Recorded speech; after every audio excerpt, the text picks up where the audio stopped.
Hello students, good morning. मैं राहुल। आज आपका सोम का नेक्स्ट लेक्चर शुरू करने जा रहे हैं। आपको जैसे याद ही होगा, प्रीवियस लेक्चर में मैंने आपको स्ट्रेस के बारे में समझाया था। ओके, उसमें सबसे पहले हमने टाइप्स ऑफ लोड देखा था। फिर आपको मैंने बताया था according two types of load stresses की डिफरेंट टाइप्स बनती हैं। जैसे जैसे लोड का नाम था वैसे वैसे हमारे पास स्ट्रेस का नाम आया था। तो उसी के आगे चलते हुए आज हम स्ट्रेन करेंगे। जैसे आपके पास डिफरेंट टाइप का स्ट्रेस था, वैसे ही डिफरेंट टाइप का स्ट्रेन आएगा, और ये नेम के अकॉर्डिंग ही आएगा। ओके, कल हमने स्ट्रेस देखा था ना, तो स्ट्रेस का मैंने आपको फार्मूला बताया था, लोड बटा एरिया। ठीक है, उसमें लोड भी जनरली लेते हैं, लेकिन वो सही था जो वो होता है resisting force divide by area. तो उसके बाद हमने उसके अंदर फर्दर आपको करवाया था वेरियस टाइप्स ऑफ स्ट्रेस, जिसमें कि हमने पढ़ा था tensile stress, compressive stress, shear stress, bending stress and torsional stress.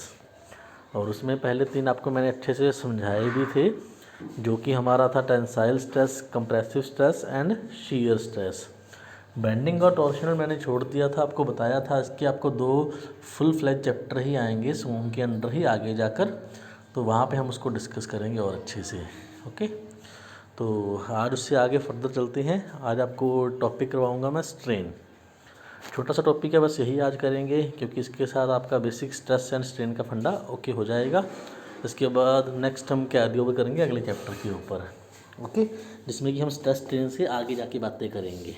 Okay, तो अभी स्ट्रेन देखिए क्या होता है। स्ट्रेस याद होगा ना, स्ट्रेस आपको बताया था मैंने, फोर्स डिवाइड बाय एरिया। अब स्ट्रेन देखिए, अब आपने देखा था जब आप स्ट्रेस लगा रहे थे, लोड लगा रहे थे, तो क्या था आपके पास टेंसाइल स्ट्रेस और कंप्रेसिव स्ट्रेस प्रोड्यूस होता था, जिसमें कि क्या था, टेंसाइल में आप खींचते थे और कंप्रेसिव में आप दबाव डालते थे, तो जिसके कारण लेंथ बढ़ रहा था या कम हो रहा था। ओके, मीन्स यहाँ पे चेंज हो रहा है। अब इस चेंज को डिनोट करने के लिए यहाँ पे एक न्यू टर्म आपके पास आया है, उसको बोलते हैं स्ट्रेन। अब जनरली इसमें न्यूमेरिकल भी आता होता है, जो कि हम आगे जाके करेंगे। अभी पहले आपका थ्योरी पार्ट थोड़ा स्ट्रॉन्ग कर दें। तो जो वहाँ पे चेंज आया है आपको उसका भी मेजरमेंट करना होगा। तो उसके मेजरमेंट के लिए जो हम टर्मिनोलॉजी यूज़ करते हैं उसको बोलते हैं स्ट्रेन। देखिए definition, strain any element in a material subjected to stress is said to be strained. Means कोई भी मटेरियल के अंदर एलिमेंट है जिसके ऊपर स्ट्रेस पड़ रहा है, वो स्ट्रेन को भी फेस ऑफ करेगा, उसके ऊपर स्ट्रेन भी लगेगा। The strain is deformation produce by stress. Strain होता क्या है, स्ट्रेन होता है जो डिफॉर्मेशन वहाँ पे प्रोड्यूस हो रहा है ड्यू टू स्ट्रेस, उसको स्ट्रेन बोलते हैं। Okay, the various type of strain are explain below. इसके नीचे आपको वेरियस टाइप दे रखा है। अब स्ट्रेन का ये थोड़ा सा हैवी सा डेफिनेशन लगेगा आपको, एक छोटा सा डेफिनेशन आपको दे रहा हूँ, चाहे तो आप अपनी कॉपीज़ के ऊपर नोट कर लीजिएगा जब भी आप वीडियो को विजिट करते हो। स्ट्रेन आपका जनरली होता है change in dimension divide by original dimension. देखिए कितना सिंपल सा डेफिनेशन आपको मैंने बताया है। ओके, स्ट्रेन क्या होगा, change in dimension divide by original dimension. यहाँ पे मैंने चेंज इन डायमेंशन बोला है बिकॉज मैंने स्ट्रेन का डेफिनेशन बताना था, ना कि उसके टाइप्स का। जैसे कि आपने स्ट्रेस का डेफिनेशन दिया था लोड बटा एरिया, उसके बाद टेंसाइल स्ट्रेस, कंप्रेसिव स्ट्रेस में वो चीज़ डिफरेंट हो गई थी। डिफरेंट मीन्स जो ऊपर में लोड था हमने स्ट्रेस के अंदर सिंपल लोड बोला, लेकिन जब भी आपका टेंसाइल स्ट्रेस का बात आया आपने टेंसाइल लोड बोला, और जब कंप्रेसिव स्ट्रेस का बारी आया आपने कंप्रेसिव लोड बोला। ऐसे ही यहाँ पे स्ट्रेन के अंदर में क्या है, मैंने change in dimension word use किया है बिकॉज इसका आगे फर्दर क्लासीफाई आएगा टेंसाइल स्ट्रेन, कंप्रेसिव स्ट्रेन। अब टेंसाइल में आपको पता है आपका इंक्रीज़ इन लेंथ होता था और कंप्रेसिव में डिक्रीज़ इन लेंथ होता था, तो दोनों डिफरेंट हो गए आपस में। बट जब मैंने स्ट्रेन का बात करना है, अब चाहे लेंथ बढ़ रहा है चाहे कम हो रहा है, अल्टीमेटली तो वहाँ पे क्या है, चेंज ही आ रहा है ना। तो इसलिए मैंने स्ट्रेन के अंदर यहाँ पे change in dimension word use किया है। ओके, चेंज हो गया, चाहे वो बढ़े चाहे घटे, कोई दिक्कत नहीं है, कोई इशू नहीं है, ठीक है ना। तो स्ट्रेन का बेसिक डेफिनेशन आप लोगे, it is the ratio of change in dimension to the original dimension, okay, and it is denoted by small E. इसको छोटी ई के साथ में डिनोट करते हैं, ओके। तो जहाँ भी छोटी ई आप लगाओगे तो वहाँ पे उसका मीन्स होगा स्ट्रेन। स्ट्रेस को हमने कल सिग्मा के साथ में डिनोट किया था, ठीक है। अब हो सकता है बच्चे अलग अलग बुक फॉलो करें, कोई IPH का फॉलो करे बुक, कोई ईगल का फॉलो करे, कोई राज पब्लिकेशन का फॉलो करे, ठीक है। तो क्या होता है, वेरियस जो ऑथर्स हैं वो नोटेशंस अलग अलग यूज़ करते हैं। अब जनरली स्ट्रेस के लिए मैंने आपको सिग्मा बताया, ठीक है। BTEC की जो बुक आएंगी आगे जाके, अगर आप हायर क्वालिफिकेशन लेते हो तो उसमें भी इसको जनरली सिग्मा के साथ ही डिनोट किया होता है, लेकिन कुछ ऑथर इसको F के साथ में भी डिनोट करते हैं स्ट्रेस को, वो लिख देते हैं F। बाकी पैर में आपको बताया था मैंने, अगर T लिखा है टेंसाइल होगा, C लिखा है कंप्रेसिव होगा, और टाउ लिखा है तो शीयर होगा। वो चेंज होता रहता, तो वो सेम ही रहता है, ठीक है, T, C and S। Generally बस सिग्मा और F के अंदर ही रहता है।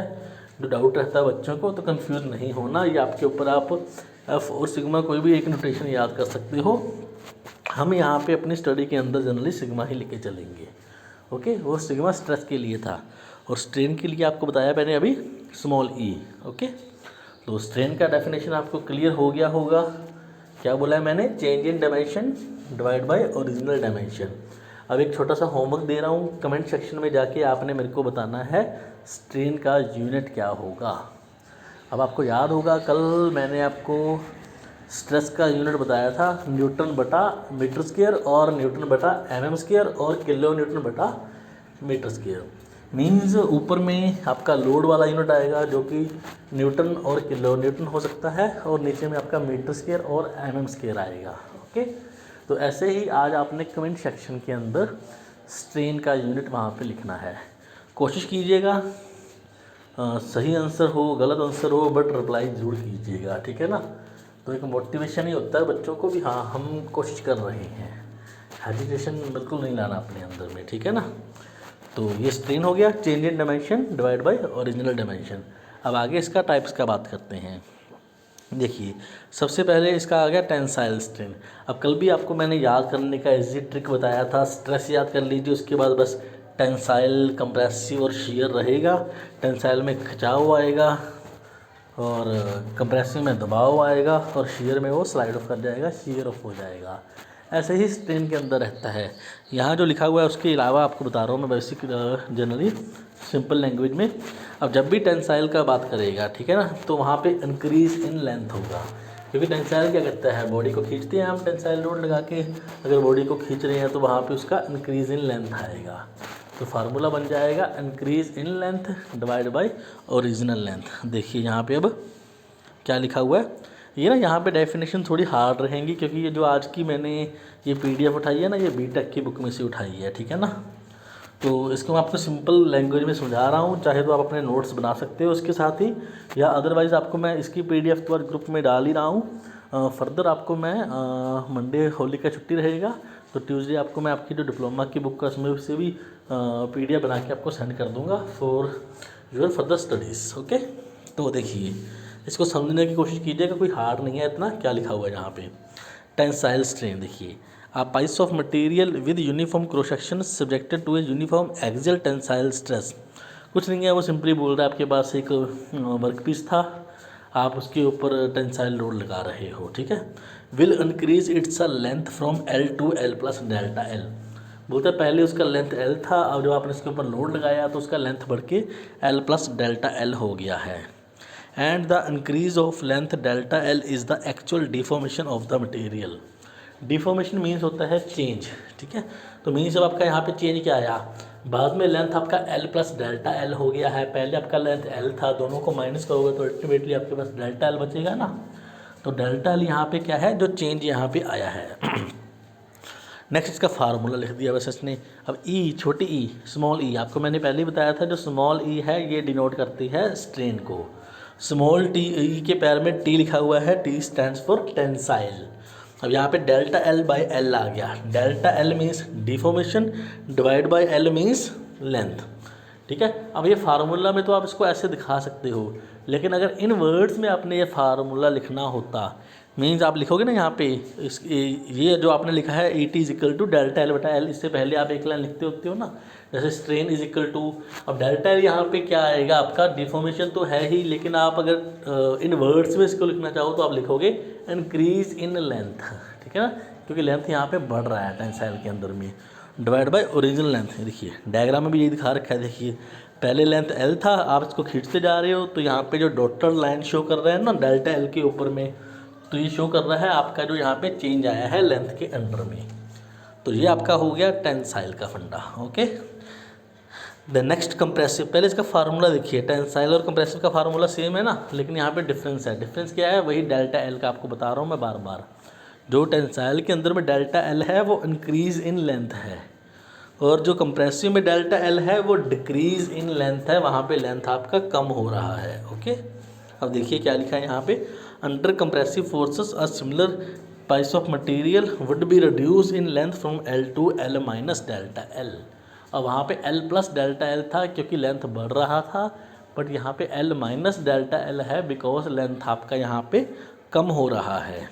अब देखिए इसका फार्मूला, ई के पैर में C, small E stands for strain and C for compressive, is equal to delta L बटा L. Delta L stand for decrease in length, divide by आपका एल आ गया ओरिजिनल लेंथ।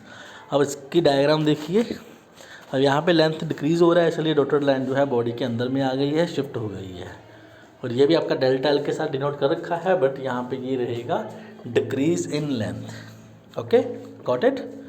नेक्स्ट देखिए शीयर स्ट्रेन। अब shear strain में जो पहले दो फार्मूले हैं इनसे चेंज आ जाएगा। अब आपको याद रखना हो तो यहाँ पे कॉमन तरीका है, यहाँ पे डेल्टा एल वर्ड इसने यूज़ किया है। डेल्टा एल मीन्स क्या था आपका, डिफॉर्मेशन था, डिफॉर्मेशन मीन्स चेंज। तो ऐसे ही शीयर के अंदर में क्या है, स्लाइड ऑफ होता है वहाँ पे, इसलिए वहाँ पे हम लिखते हैं deformation divide by length means change divide by length. ऊपर वाले फार्मूले भी सेम है, बट यहाँ पे आपको करेक्ट एग्जैक्टली दिख रहा था अभी जो हमारा लेंथ बढ़ रहा है या कम हो रहा है, लेकिन अल्टीमेटली तो वो डिफॉर्मेशन ही था ना। तो ऐसे ही हम शीयर स्ट्रेन के अंदर यूज़ करेंगे। देखिए क्या लिखा है, in case of A shearing load a shear strain will be produce which is measured by the angle through which the body distorts.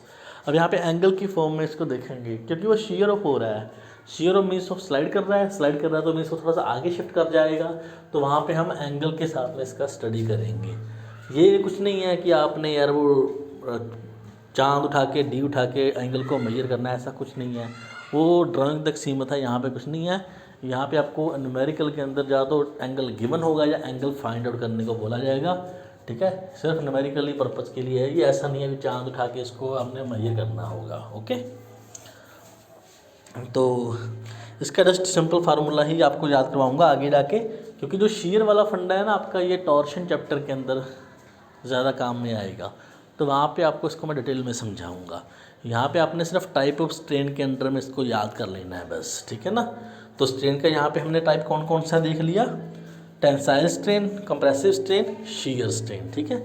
अब इसके बाद एक वॉल्यूमेट्रिक स्ट्रेन आ जाता है, ठीक है। अब आपको मैं शो नहीं कर रहा वॉल्यूमेट्रिक स्ट्रेन, पहले आपको समझाऊंगा उसके बाद आपको वो शो करूंगा मैं, ठीक है ना।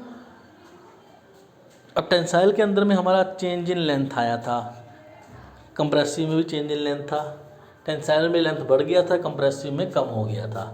अब इसका नाम ही बता रहा है जो नेक्स्ट हम करने जा रहे हैं, volumetric strain. Volumetric strain means क्या हो गया, change in volume divide by original volume. जब भी स्ट्रेन वर्ड यूज़ में आ जाए तो बस याद रखिए दो लेंथों का कंपैरिजन है, बस change divide by original.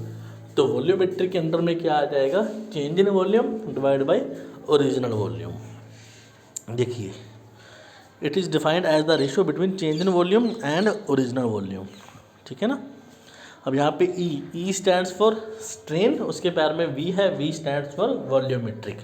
Formula देखिए, E V is equal to change in volume divide by original volume, ठीक है ना। और यहाँ पे कुछ भी याद करने का ज़रूरत नहीं है। एक आपको छोटा सा क्वेश्चन डालते होते हैं, हुक्स लॉ क्या है। अब हुक्स लॉ अगर आपको याद हो, मैंने फर्स्ट लेक्चर के अंदर आपको स्ट्रेस स्ट्रेन कर्व्स करवाया था, उसमें भी आपको बताया था मैंने। हुक्स लॉ क्या होता है, बस हुक्स लॉ एक लाइन ही है बस ये वाली, जहाँ पे मैंने ये मार्क कर रखा है, देखिए। Hooke's discovered experimentally that within elastic limit stress varies directly as strain. आपको सिंपल याद रखना है, stress directly proportional to strain within elastic limit. Means जब तक आपका जो लिमिट है वो इलास्टिक रहेगा, मटेरियल आपका इलास्टिक रहेगा, स्ट्रेस आपका स्ट्रेन के अकॉर्डिंग ही वेरी करेगा। जितना आपका स्ट्रेन बढ़ेगा उतना आपका स्ट्रेस बढ़ेगा। तो स्ट्रेस आपका डायरेक्टली प्रोपोर्शनल टू स्ट्रेन है विद इन इलास्टिक लिमिट। ठीक है, ये दे रखा है stress directly proportional to strain. आपने डायरेक्टली यहाँ से सिंबल हटाया, इक्वल टू लगा दिया और एक कांस्टेंट आ गया, स्ट्रेन इसके नीचे आ गया। अब जो ये कांस्टेंट है इसको हम बोलते हैं मॉडुलस ऑफ इलास्टिसिटी। आपके पास 3 मॉडुलस आएंगे, एक मॉडुलस ऑफ रिजिडिटी होगा, ठीक है, एक आप इसके फर्दर आपको नेक्स्ट पेज के अंदर ही वो मिल जाएंगे। ठीक है, दोनों पहले ये देखिए, ये यहाँ पे हो गया मॉडुलस ऑफ इलास्टिसिटी। इसको डिनोट करते हैं बड़ी ई के साथ में, कैपिटल ई के साथ में। ठीक है ना, capital E is equal to stress बटा strain and it is known as modulus of elasticity. ये देखिए, ये दूसरा आ गया आपका यंग मॉडुलस। ये पहले ये इसी को बोल देते हैं मॉडुलस ऑफ इलास्टिसिटी और यंग मॉडुलस सेम चीज़ है आपके पास। ठीक है ना, इसको मॉडुलस ऑफ इलास्टिसिटी भी बोलते हैं और यंग मॉडुलस भी बोलते हैं। ठीक है ना, ये देखिए young modulus, it is the ratio between tensile stress and tensile strain. ठीक है ना, अगर ऊपर टेंसाइल है नीचे भी टेंसाइल रहेगा, ऊपर कंप्रेसिव है नीचे भी कंप्रेसिव रहेगा। ठीक है ना, तो ये दोनों पहले दोनों के लिए काम में आता है, बिकॉज ये इलास्टिक बॉडीज़ के लिए होता है, तो ये काम में आपका आता है टेंसाइल और कंप्रेसिव के लिए। अगर ऊपर टेंसाइल है तो नीचे भी टेंसाइल रहेगा। बस इतना याद रखिएगा, ऊपर में स्ट्रेस रहता है, नीचे में स्ट्रेन रहता है। देखिए, E is equal to capital E is equal to stress divide by strain. अब यहाँ पे पैर में टी टी है फॉर टेंसाइल, सी सी है फॉर कंप्रेसिव।